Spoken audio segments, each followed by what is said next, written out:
এই রহস্যময় গল্পের শুরুটা তখন যখন নির্জন আটলান্টিক মহাসাগরের মাঝখানে এক ব্রিটিশ বাণিজ্যিক জাহাজ চলছিল।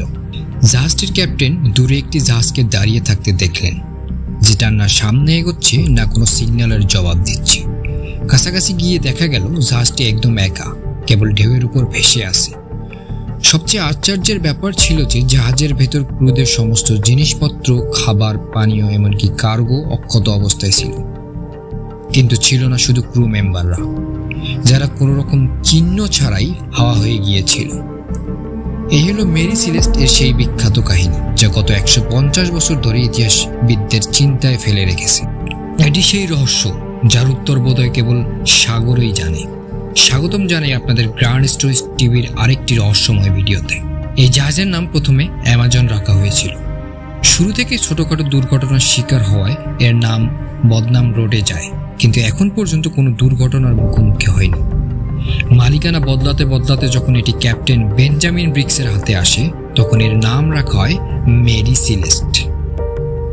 1872 সালের 7 নভেম্বর নিউ ইয়র্কের উপকূলে দাঁড়িয়ে জাহাজের মালামাল তোলা হচ্ছিল। এতে 1700 ব্যারেল ইথানল লোড করা হয়, যা পানযোগ্য নয়, বরং শিল্প কারখানায় ব্যবহৃত হয়। এই ব্যারেলগুলো নিউ ইয়র্ক থেকে ইতালির জেনোয়া শহরে পৌঁছানোর কথা ছিল। জাহাজটিতে মোট 10 জন ছিলেন, ক্যাপ্টেন বেঞ্জামিন ব্রিক্স, তার স্ত্রী ও 2 বছরের কন্যা সহ মোট 7 জন ক্রু। রওনা হওয়ার সময় কোনো সমস্যা ছিল না এবং জাহাজটি সহজেই যাত্রা শুরু করে।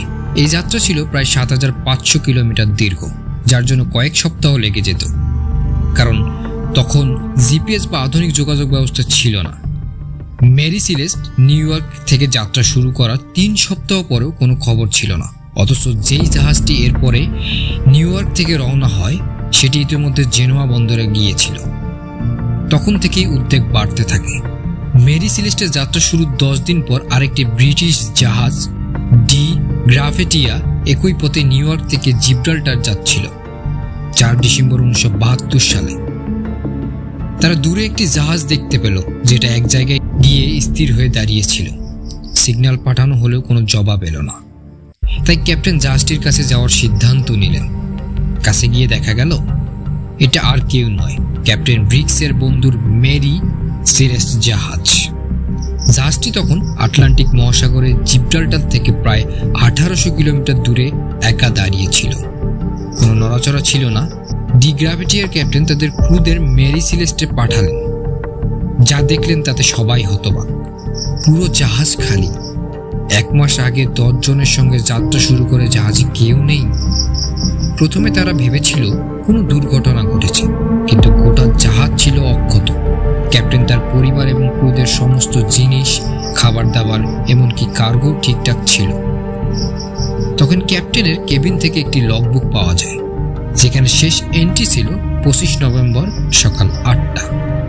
মানে জাহাজটি অন্তত 10 দিন আগে থেকেই ফাঁকা অবস্থায় ছিল। এরপর তারা লাইফবোট সেকশনে নজর দেন, দেখেন লাইফবোটটি নেই। তার মানে সবাই বাঁচার জন্য পালিয়ে গেছে। ক্যাপ্টেনের কেবিন থেকে নেভিগেশনের যন্ত্রপাতিও হারিয়ে গিয়েছিল, তবে ক্যাপ্টেনের বিছানার নিচে একটি তলোয়ার খাপে বন্দি অবস্থায় ছিল, যা প্রমাণ করে কোনো হামলা হয়নি। পুরো জাহাজে কোনো সংঘর্ষ বা রক্তপাতের চিহ্নও ছিল না। কেবিন ভেজা ছিল এবং জাহাজে 1.5 ফুট পানি জমেছিল, কিন্তু সেটা এতটাও নয় যে জাহাজ ডুবে যেত। আন্তর্জাতিক আইন অনুযায়ী যদি কেউ একটি পরিত্যক্ত জাহাজ উদ্ধার করে, তাহলে সে তার মূল্য অনুযায়ী পুরস্কার পাবে। এই আইনের আওতায় ডি গ্রাভিটিয়ার ক্যাপ্টেন জাহাজটি জিব্রাল্টার নিয়ে যান। সেখানকার কর্তৃপক্ষ এটি বাজেয়াপ্ত করে কোর্টের শুনানি শুরু করে। অনেক শুনানির পরেও কিছুই জানা যায়নি। তখন শুরু হয় নানা রকমের গুজব। কেউ বলে ভিন্ন গ্রহবাসী তুলে নিয়ে গেছে, কেউ বলে সমুদ্রের কোনো অশুভ আত্মা হামলা করেছে। কিন্তু একটা সত্য, মেরি সিলেস্ট শুরু থেকেই নানা অদ্ভুত ঘটনার শিকার হয়েছে। একবার হালকা সংঘর্ষেও অন্য জাহাজ ডুবে গিয়েছিল, এমনকি একবার জাহাজ রওনা হওয়ার আগেই ক্যাপ্টেন মারা যান। এসব কারণে মানুষ মনে করতে শুরু করে জাহাজটি অভিশপ্ত, এর উপর আত্মাদের প্রভাব রয়েছে, এবং এই কারণে মেরি সিলেস্ট পরিচিত পায় ঘোস্ট শিপ হিসেবে। তবে সত্যি কি ঘটেছিল? প্রথম থিওরি, বিশ্বাসঘাতকতা। অনেকে মনে করেন ডি গ্রাভেটিয়ার ক্যাপ্টেন এই লোভে পড়ে ক্রুদের মেরে ফেলে এই নাটক সাজান, কিন্তু জাহাজে কোনো রক্ত বা সংঘর্ষের চিহ্ন ছিল না। হয় সে অত্যন্ত পাকা খেলোয়াড় ছিল, না হলে সে থিওরিটা ভুল। দ্বিতীয় থিওরি, জাহাজে থাকা 1700 ব্যারেলের ইথানলের মধ্যে 9টি ব্যারেল খালি পাওয়া যায়। ধারণা করা হয় কোনো ব্যারেলে বিস্ফোরণ হয়েছিল এবং আতঙ্কে সবাই লাইফ বোটে পালিয়ে যায়, কিন্তু বিস্ফোরণের কোনো চিহ্নও মেলেনি। তৃতীয় থিওরি, হয়তো কোনো সামুদ্রিক ঝড়ে পড়ে জাহাজে পানি ঢুকেছিল।